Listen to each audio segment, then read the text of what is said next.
আসসালামু আলাইকুম। 2025 সালে আমি দেশের বিভিন্ন প্রত্যন্ত অঞ্চলে আমি ঘুরি।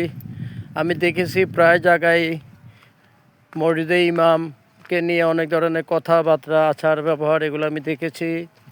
অনেক জায়গায় মসজিদে ইমামদের 19-20 হলে বা নামাজে কোনো ভুল ত্রুটি হলে ওনাদেরকে ওখান থেকে মসজিদ থেকে বহিষ্কার করে নতুন ইমাম নিয়োগ দেওয়া হয়। ভাই, ভুল মানুষেরই হয়, ভুল হতেই পারে। একজন ইমাম তিনি ভুল করলে তিনি জানেন কিভাবে আবার এই নামাজটা সহি শুদ্ধভাবে আবার পড়াইতে হবে। তদ্রূপ মসজিদে ইমাম যদি ভুলও করেন, ওনার ভুল ধরবেন না, কারণ ওনার ভুল ধরার মতন ক্ষমতা আমাদের নেই। কারণ ওনারা কোরআন রিসার্চ করছেন, কোরআন রিসার্চ করে উনি নামাজটা আবার সহি শুদ্ধভাবে কীভাবে সহিভাবে পড়াইতে হয় ওনার জানা আছে। মনে রাখবেন, ইনারা রাসূলের ওয়ারিস।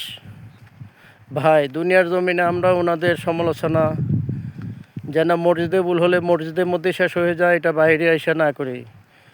আমাদের রাসূল করিম সাল্লাল্লাহু আলাইহি সাল্লামের ওয়ারিস ওনারা, ওনাদের সমালোচনা করলে ভাই এটা জবাব হয়তোবা আমাদের কাছ থেকে এখন কেউ নেবে না, কিন্তু মরে গেলেও এটা জবাব দিতে হবে ভাই। তদ্রূপ আমরা যিনারা ইমাম আছেন, হুজুর আছেন বা শায়েখগণ আছেন, ওনাদেরকে সম্মান করি। 2025 সালে যা চলে গেছে সব ভুলে আমরা, আমাদের অঙ্গীকার হোক 2026 সাল থেকে আমরা জীবনে কোনো হুজুর, ইমাম, শায়েখ এদের সাথে আমরা দুর্ব্যবহার, খারাপ ব্যবহার করব না। এমন আচরণ করব না যেন ওনারা মনে বিন্দু পরিমাণ কষ্ট পায়। ভাই, এই কষ্ট কিন্তু জবাব দেওয়া লাগবে আমার আপনার একদিন। তদ্রূপ সকলে আমরা খুব সতর্ক।